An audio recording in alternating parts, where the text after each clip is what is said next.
आज आपण बनवणार आहोत मेथीचे पराठे। त्यासाठी लागणार आहे हे 2 कप गव्हाचे पीठ घेतलेले आहे आणि त्यामध्ये 1 कप बेसन ॲड केलेला आहे। त्यानंतर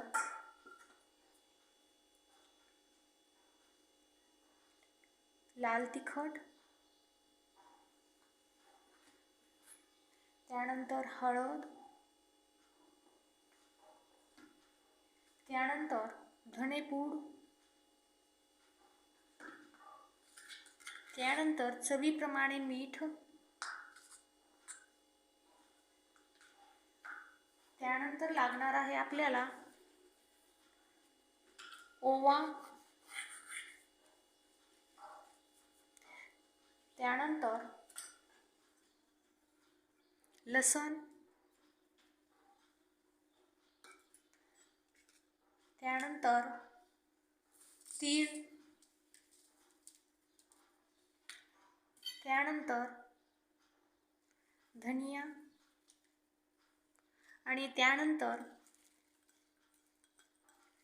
हिरव्या मिरचीचा ठेचा।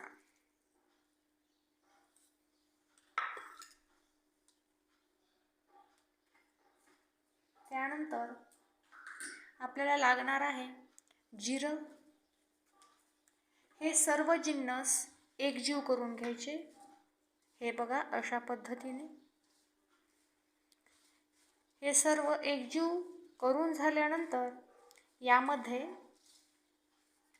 आपल्याला स्वच्छ धुवून घेतलेली मेथी घालायची आहे।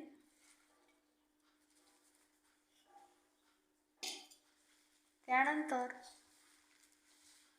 हे सर्व एकजीव करून घ्यायचे आहे। हे बघा अशा पद्धतीने हे सर्व एकजीव करून घ्यायचे आहे।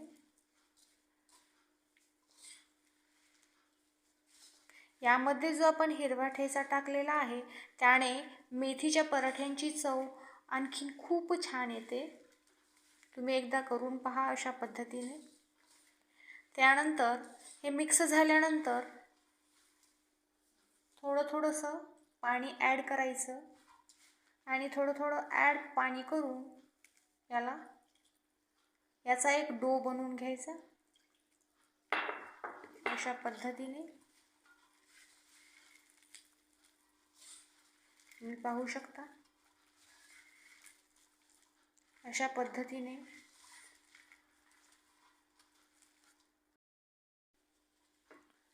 हा बघा अशा पद्धतीने हा घट्टसर असा गोळा बनवून घ्यायचा आहे आणि त्यानंतर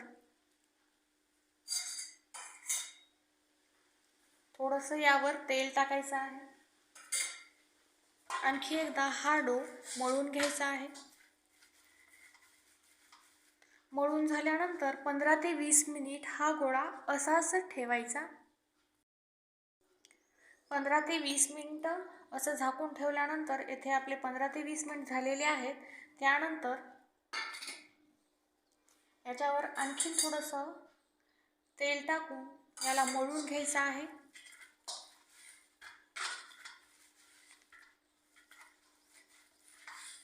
अशा पद्धतीने मळून घेतल्यानंतर याचे बारीक बारीक असे गोळे बनवून घ्यायचे आहेत। अगोदर मी असे गोळे बनवून ठेवते ज्यामुळे आपला गॅस जो आहे तो वेस्ट जाणार नाही।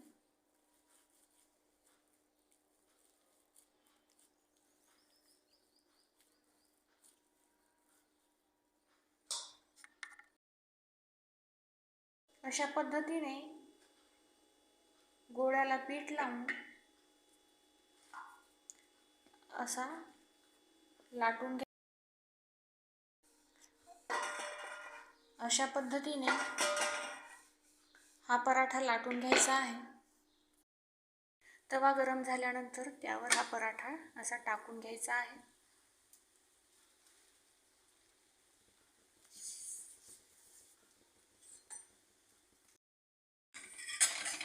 अशा पद्धतीने खरपूस असा पराठा भाजून घ्यायचा आणि त्यावर तूप किंवा अशा पद्धतीने तेल सोडायचं. हा हा हा, काही खमंग वास येतोय. दोन्ही बाजूनी तेल किंवा तूप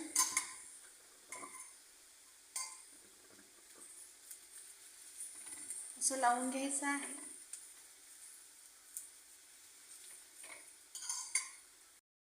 खरपूस असं भाजून घ्यायचं आहे. हे अशा पद्धतीने डिशमध्ये काढून घ्यायचं. जर तुम्हाला ही रेसिपी आवडली असेल तर चॅनलला लाईक, शेअर आणि सबस्क्राईब करायला विसरू नका. थँक्स.